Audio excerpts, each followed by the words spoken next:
নমস্কার, আশ্বাস বাংলায় আপনাদের স্বাগত। একদম যার জন্য আজকে আসা, আপনাদের বলেই রাখি যে এই সমাজে আমরা প্রতিনিয়ত যেটা দেখছি, খুন, ধর্ষণ, রাহাজানি আর রাজনীতির কচকচানি শুনতে শুনতে কিন্তু আপনারা ভীষণ ক্লান্ত হয়ে পড়েছেন। কিন্তু আপনাদের এই সমাজে এমন কিছু মানুষ আছে যারা এসব থেকে অনেকটা দূরে থাকে। তারা ভাবে মানুষের কথা, তারা ভাবে আগামী প্রজন্মের কথা, আর তারা ভাবে বলেই বোধহয় দেশটা এত সুন্দর আজও। তবে কেন বলছি, কারণ তাদেরকে যদি আপনারা অনুকরণ বা অনুসরণ করেন, তাহলে কিন্তু বদলে যেতে পারে আমার সমাজ, আমার রাজ্য তথা আমার দেশ। আজকের এই অনুষ্ঠানের মধ্যে দিয়ে এই বার্তাই কিন্তু আমরা দিতে চাইব। আপনাদের সঙ্গে এমন একজন মানুষের সঙ্গে পরিচয় করাবো যার নাম অমর চাঁদ কুণ্ডু। কেন? আসলে তার সঙ্গে কথা বলতে বলতেই বেরিয়ে পড়বে সে কেন আজকে তার সঙ্গে পরিচয় করাচ্ছি। তিনি কি শুধু সমাজসেবী? তাই নয়, তিনি ভেবেছিলেন পূর্ব বর্ধমানের আগামী প্রজন্ম যেন শিক্ষিত হতে পারে। তাই তার হাত ধরে একাধিক শিক্ষা প্রতিষ্ঠান তৈরি, আধুনিক শিক্ষায় যেন শিক্ষিত হতে পারে, এই অঞ্চলের মানুষ যেন খেটে খেয়ে জীবিকা নির্বাহ করতে পারে। তাই তাদের জন্য কর্মসংস্থান গড়ে তুলেছিলেন। থাকতেই পারতেন নিজে একা নিজের মতো করে সুখে, তাই তো? আপনাকে নমস্কার আশ্বাস বাংলা। এই যে কেন এই রকম একটা করার পরিকল্পনা হলো? এতগুলো স্কুল মানে তো আগামী প্রজন্ম শিক্ষিত হবে না। মেন প্রথম হচ্ছে 2001-এ আমরা বাবার নামে, বাবা বেঁচে ছিলেন, বাবা 10 বছর দেখেই গেছেন, বাবার নামে ডিগ্রি কলেজ হয়েছে। এই অঞ্চলে একটা কলেজ এলো, কোনো মানুষ টাকা, গভর্নমেন্টের নিয়ম হচ্ছে 10 লক্ষ টাকা আর আপনার 12 বিঘে জমি এটা কিনে দিতে হবে, করে দিতে সেখানকার মানুষ যদি দেয় তবে কি কলেজ হবে। তো এটা 2018 সালে ওই প্রস্তাবটা আসে, কিন্তু এই এলাকার মানুষ সে কেউ টাকাও দিল না, জায়গাও দেয়নি। তখন আমি দেখলাম কলেজে চলে যাই, আমি তো টাকার অর্থ ছিল না, আমি ধার করে ওই কলেজের টাকা বা জমি কোনো কিনে দিয়েছিলাম বলে বাবার নামে রাধাকান্ত কোনো মহাবিদ্যালয়টা হয়েছে। তা এইটা কেন্দ্র করে 2001 সালে যখন সায়েন্সের কলেজ হয়, তখন গরিব ছাত্রছাত্রীরা ভর্তি হওয়ার সময় ভর্তি হতে পারছিল না। তখনই আমি নিজের অর্থ দিয়ে তাদের ভর্তি করি। যে তখন থেকেই আমি ছাত্রছাত্রী পড়ানো, তখনই ভেবেছি, উপলব্ধি করেছি যে সমাজে যত সেবা আছে, গরিবের ছেলে মেয়েকে যে পড়িয়ে দেওয়া হয়, এটা হচ্ছে আসল সেবা। কারণ আমি যাদের পড়াতাম আজকে প্রায় 100-এর উপর ছাত্রছাত্রী চাকরি করছে, কেউ 60,000-70,000 মাইনে পাচ্ছে, 6টা ডাক্তারি পাস করেছি, গত বছর 2টো ডাক্তারি নিয়েছি, একটা পিজিতে পড়ছে কুমনারবাড়ি, বীরভূম। কিন্তু আমি বর্ধমান জেলা বাড়ি হলেও আমার কাছে সেবা বীরভূম জেলার লোক বেশি পায় এবং বীরভূম জেলার লোকের ভালোবাসা বেশি পায়। তো সেজন্য বর্ধমান বীরভূম সেবা জেলার যে আমার পরের বাড়ি, তার জন্য সুযোগ পেয়েছি মানুষের সেবা করার। তা এটার মধ্যে যে কি আনন্দ আছে বলে বোঝাতে পারবো না, যারা করে তারাই জানে। কিন্তু এটা মানুষকে বলে বোঝাতে পারছি না। কেন পারে না বলুন তো? একটা কারণে পারে না, আমি পারি কেন আর নিজে পারে না কেন। আমি ভেবেছি পরিচালনা অর্থ ছিল না, পরে যে অর্থ হয়েছে, অর্থটা কার? ভগবান অর্থ, অর্থটা আমার নয়। এইটা ভাবি বলে আমি করতে পারি। লোককে বলি ব্যাংকে প্রচুর টাকা আছে মানুষের, সাধারণ মানুষের বলি 500 কোটি টাকা আছে। আমি বলি আমার কিন্তু 1 লাখ টাকা নয়, এই মানুষের উপরে এই টাকাটা রেখে হবে নাকি? পারে না একটা কারণে, যতক্ষণ অর্থটা আমার ভাবে পারবে না। অর্থটা যদি ভাবে ভগবান অর্থ, তবেই পারবে। তা ভগবান কৃপা করেছেন বা মা বাবার আশীর্বাদ পেয়েছি বলি আজকে করতে পারছি। কারণ আমি ভাবি অর্থটা আমার নয়, ভগবান অর্থ, এই জন্যই করতে হবে। এই যে সকালবেলা থেকে মানুষ, আপনি যখনই নিচে নামেন, আমরা আস্তে আস্তে দেখছিলাম মানুষ আপনার দরজায় এসছে। মানুষের কি প্রত্যাশা বেড়ে গেছে? আসলে আজ পর্যন্ত একটা মানুষ না করি না, সেই জন্যে মানে এত মানসিক চাপ, লোক চলে আসছে মানে আমার কাছে, আমি তো না করি দিয়ে যাচ্ছি সময়। এবার ক্লাস করে যাচ্ছে।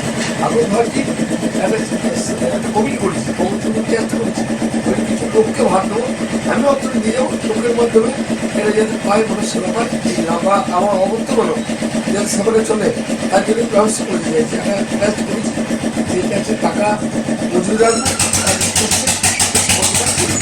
এটা আমি চিন্তা ভাবনা করেছি এবং মানে মানে উদ্যানও করতে হবে, মানে বয়স তো অনেক হবে, বয়স 72 73 করবো। 73 পা করবে। কখনো বাড়ির লোক বলে না, পরিবারের লোক বলে না, কিন্তু ঘরের খেয়ে ঘুমের বসে দাঁড়াচ্ছে? না না, পরিবারের লোক সাপোর্ট করে জন্যই পারি। যাও। আমার ছেলে আমার স্ত্রী তাদের কোনো বলে তুমি বাবা করে যাও, তোমার তারা পেছন থেকে মানে সাপোর্ট করেছে বলে করতে পারছি, তারা যদি পেছন টানতো করতে পারতাম না। আমার স্ত্রী আমার ছেলে সকলেই খুব ভালো। ধরুন বর্ধমানে আপনি একজন বাঙালি উদ্যোগপতি, বর্ধমানে গর্বিত, আমরা গর্বিত একজন বাঙালি উদ্যোগপতি। না, যেটাই হয়েছে ভগবানের কৃপায় হয়েছে এটা মনে করি, কারণ আমাদের করার কিছু হবে না, তার কৃপা, ভগবানের কৃপার মা বাবার আশীর্বাদ, এছাড়া কিছু হয় না। এটাই আমি প্রত্যেক জায়গায় বলি, যেখানে স্কুল যায় মা বাবাকে প্রণাম করে বাড়ি থেকে বেরোবে। তো এইটা মানুষকে স্কুলে যখন স্কুলে চায় সেখানে বলি, কারণ আমরা প্রত্যেকদিন যখন বেরোতাম মা বাবাকে প্রণাম করে বেরোতাম বাড়ি থেকে। তা সেই জন্য মা বাবার আশীর্বাদ পেয়েছি বলি আজকে এটা করতে পারছি এবং এটা আনন্দে আছে। অনেক কিছু করেছেন, আরো তো প্রত্যাশা রয়েছে। অনেক কিছু আমরা কিন্তু জিরো থেকে এখানে এসেছি, মানে আমাদের বাবার অর্থ ছিল না, তা অর্থটা মানে এই ভগবান যোগাচ্ছের মধ্যে করতে পারছি। আস্তে আস্তে আস্তে আস্তে মানে সবসময় ভগবান করেছেন, করে গিয়েছে, আমরা নিজেরাই ভাবিনি আজকে ধরুন এই জায়গায় আসবো, তার কি কথা এসেছি। কিন্তু আরো তো প্রত্যাশা আছে, নতুন কিছু করবার কি প্রত্যাশা রাখছেন? স্কুল হয়েছে, কলেজ না, দুটো কলেজ হয়ে গেছে, ডিগ্রি কলেজ, গভর্নমেন্ট কলেজ, 4টে শুনুন, একটা পরিবারে 4টে কলেজ হয়েছে। একটা হচ্ছে বাবার নাম রাধাকান্ত কুন্ডু মহাবিদ্যালয়, আমার নামও জানবেন নবগ্রামে, মুর্শিদাবাদের নবগ্রাম অমরচাঁদ কুন্ডু কলেজ হয়েছে, এটা এই দুটো গভর্নমেন্ট কলেজ। আর মায়ের নামে আমার স্ত্রীর নামে সামাঙ্গিনী কুন্ডু বিএড কলেজ আর ডলি কুন্ডু পিটিটিআই কলেজ, ওটা সালারে হয়েছে মুর্শিদাবাদে। এই 4টে কলেজ হয়েছে। আর একটা আমরা কাটোয়াতে সেফ পোর্টবলের স্কুল করা হয়েছে, যাতে এই এলাকায় ভালো স্কুল নেই বলে যে ছেলে বললো বাবা একটা স্কুল এখানে করলে কেমন হয়, কর। ছেলের উদ্যোগে আমি বললাম কর, এবং কার্তিক ভদ্রলোক একজন আছেন, তার মানে ইচ্ছায় উনি চাইছিলেন তার তত্ত্বাবধানে স্কুলটা চলে এবং খুব ভালো মানুষ, এবং এই শ্যামপুর স্কুলটা করা হয়েছে এবং এটা করে আমরাও নিজেরাও গর্বিত, কারণ ওই এলাকার মানুষরা ধরুন সবাই সুনাম করে যে স্কুলটা ভালো স্কুল। এই স্কুল, এই ধরনের স্কুল এখানে ছিল না, নেই বলতে গেলে। এইদিকে ছিল না, সিবিএসই স্কুল ছিল না, এই প্রথম হয়েছে এবং 12 পর্যন্ত পড়ানোর স্যাংশন হয়ে গেছে। একটা কথা বলে শিক্ষাকে মানে অর্থ রোজগারের দেখে রোজগারের দেখা যায়। আপনি তো দেখেন বোধহয় মানুষের জন্য, মানুষের জন্য যেন শিক্ষিত হতে পারে। না না, আমরা কোনো সময় শিক্ষা থেকে রোজগার করবো এটা ভাবিনি। প্রথমে আমরা করতেই চাইনি বিএড কলেজ, 2003 হওয়ার কথা, আমরা বলেছিলাম কলেজ ডোনেশন করেছি, করবো না। তারপর দেখলাম না, বিএড কলেজ করা মানে হলে মানুষের সেবা তো হবে, সেই জন্য করা হয়েছিল। এখানেও তাই, যে এখানে যা কলকাতায় যা মানে খরচা নেয় সিবিএসই বোর্ডে, আমাদের এখানে 20 ভাগ 1 ভাগ নেওয়া হয়। মানে ওখানে এখানে মাত্র 10 থেকে 12,000 টাকা ভর্তি ফি নেয়, 1,000 থেকে 1200 টাকা মান্থলি ফি নেয়। আর সেখানে কলকাতায় শুনেছি আমার নাতিরা দিয়ে পড়ে 1 লাখের ওপর নেয় ভর্তি ফি। তার মানে গরিব মানুষ যাতে পড়তে পারে, মানে গরিব মানুষ যাতে পড়তে পারে, এলাকায় যাতে পড়তে পারে, এই জন্যই এটা করা বা করে মানে নিজেকেও ভালো লাগছে। বা এখানে বহু গরিব ছেলে মেয়ে পড়াশোনা করছে, এবং যারা ভর্তি হতে পারে তারা বলে আমি পয়সা দিয়ে একটা ভর্তি করে দিই, এটা ভাবে যে ধরুন ওখানে তো নিয়ম আছে, কারণ ওই পয়সা দিয়ে স্কুল মাস্টারদের দেওয়া হয়, সেই জন্য যারা খুব গরিব পয়সা ওটা দেওয়ার নেই, আমি অনেক জনের পয়সাটা দিয়ে দিই, একটা ছেলেকে তো বোধ হয় মাসে মাসে টাকা পাঠায়, এরকম করা হয়।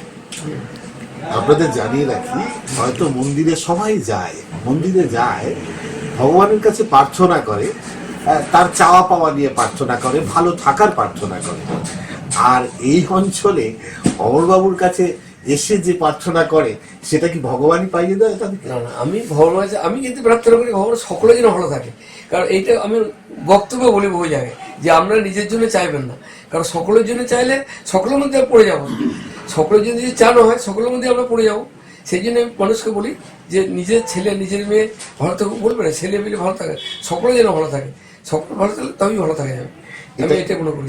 এটা তো একটা বড় আশীর্বাদ, যে আমি বলছি ভগবানের একটা বড় আশীর্বাদ যে আপনার উত্তরসূরিও ঠিক এই মন্ত্রেই যেন দীক্ষিত হয়েছে। আমার থেকে আমার ছেলে আরো ভালো, মানে আমার ছেলে নিতাচাঁদ দীক্ষিত হয়েছে এবং খুব ভালো ছেলে, এবং সে এবং ভগবানের কৃপা বলেই মানে ভালো সন্তান পেয়েছি। এটাও তো একটা পাওয়া, এটাও পাওয়া, যেমন মানুষের ভালোবাসা পাচ্ছে, এই যে সন্তানের মধ্যেও আপনি একটা স্বপ্ন দেখে যাওয়া, আগে 73 বছর বয়স, আমরা সে ভালো পেয়েছি, এটা ভগবানের কৃপা ছাড়া হয় না, মা বাবার আশীর্বাদ ছাড়া হয় না। কি আর কি ইচ্ছা আছে? আমি একটু জাস্ট আজকে 73 বছরে আগামী দিন আপনি পড়তে চলেছেন, স্বপ্ন তো আছে। ব্যবসাটা দেখি না, ব্যবসাটা ছেড়ে দিয়েছি।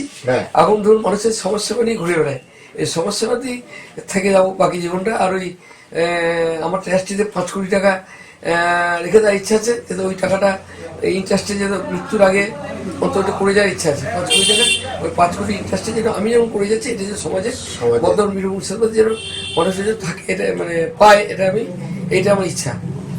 অসংখ্য ধন্যবাদ আপনাকে।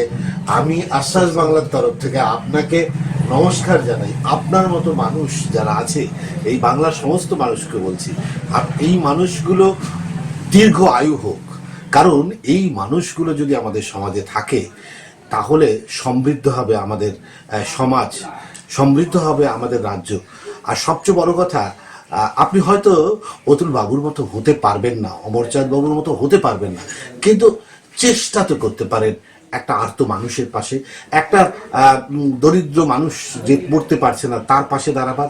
এই অনুষ্ঠানের মধ্যে দিয়ে এর মধ্যে একটা কথা বলি, আপনি যখন বলছেন সেটা করতে গেলে কি করতে হবে বলুন তো, এটা আমার উপলব্ধি কথা বলছি। একদম, মানে এই যে মানুষকে উদ্বুদ্ধ করতে গেলে মুখে বলে হবে না, চেতনা আনতে হবে।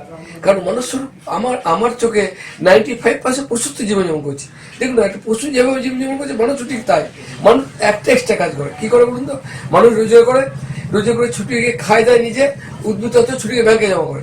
পশুরা খায় দেয়, আর ওরা রোজগার করে না, ওরা মানে জমায় না টাকা। সেই জন্য আমার উপলব্ধি, মানুষকে আগে চেতনা আনতে হবে, মানুষকে আগে সজাগ করতে হবে, আর মানুষের পশুত্ব থেকে মনুষ্যত্ব আনতে হবে, তবে কি তারা সমাজে কাজ করতে পারবে, নইলে কাজ করতে পারবে না। মানে তাদের পশুত্বর যে সেটা বোঝাতে হবে, মনুষ্যত্ব আছে। হ্যাঁ, পশুত্ব আমার আইডিয়া দেখবেন, আপনাকেও বললাম, আপনি দেখবেন একটা মানুষের পশুতে কি তফাৎ আছে বলুন তো। দেখুন না, মানুষ এই পশু মায়ের পেটে জন্মগ্রহণ করছে, মায়ের দুধ খেয়ে বড় হচ্ছে, তারাও একদিন গণগ্রহণ করছে, তারাও সন্তান বিস্তার করছে, বয়স হচ্ছে, মারা যাচ্ছে। মানুষও ঠিক তাই, পশুরাও যা মানুষও তাই, একটা জায়গায় তফাৎ, সবাই নয়, 95% আমার চোখে। আর পশুরা মানুষ একটা জায়গায় তফাৎ কোথায়, মানুষ রোজগার করে খায় দেয়, উদ্বৃত্তটা ব্যাংকে গিয়ে জমা করে। তারা যদি আমি বলি ভাই বেশি নেয়, 1% সমাজে খরচ করে, 1% খরচ করে সমাজে সবাই ভালো থাকবে, কেউ গরিব বলে থাকবে না।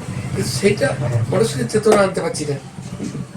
আমরা এই অনুষ্ঠানের মধ্যে দিয়ে প্রত্যাশা করতেই পারি, আসলে উনি যেটা বলতে চাইছেন, মান আর হুঁশ নিয়ে মানুষ, হয়তো মানুষের এই দুটোই যেন এই সময় মানুষ এতটা আত্মকেন্দ্রিক হয়ে পড়ছে, যার জন্য সবটাই হারিয়ে যাচ্ছে। হয়তো অমরবাবুকে দেখে উদ্বুদ্ধ হবেন আপনারাও। এই অনুষ্ঠানের মধ্যে দিয়ে এই প্রত্যাশাই করতে পারি। ভালো থাকবেন, সুস্থ থাকবেন, অবশ্যই আশ্বাস বাংলার সঙ্গে থাকবেন। নমস্কার।